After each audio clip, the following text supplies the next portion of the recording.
6 kurun yang lampau, di bawah naungan langit yang sama, pangkalan yang menyambut sekalian musafir dan saudagar yang membelah samudera, membawa berbagai rupa bangsa.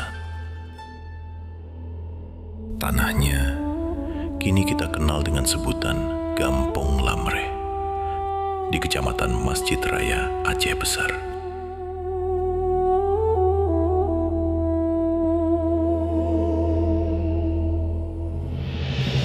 Inilah Lamuri, kota pelabuhan di gerbang maritim Asia Tenggara. Bayangkan, perairan ini rimbun oleh bentangan layar kapal datang dari segenap penjuru mata angin.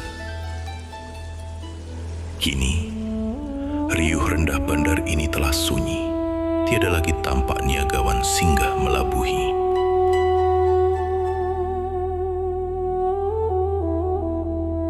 Di sebelah timur ujung Batik Kapai, rupa benteng Kuta Lebok belumlah pudar merawat wibawa perlindungannya.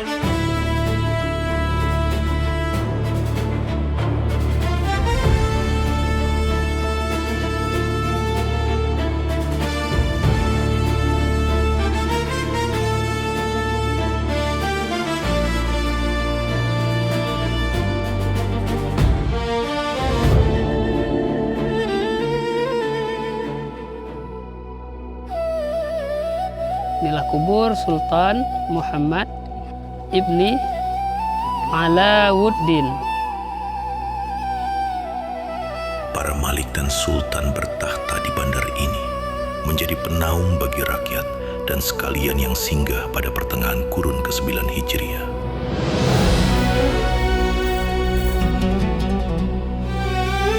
Sekalipun berdaulat, ketundukan mereka mutlak kepada Ilahi, terukir abadi lewat epigrafi. Hadzal qadru Al-Abdul Dhaif.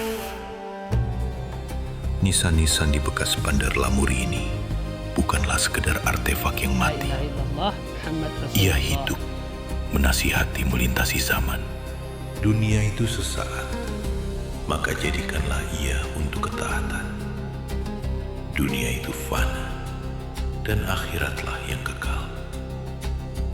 Tarikh Lamuri belumlah putus serawi, menanti kita menyambung kaji.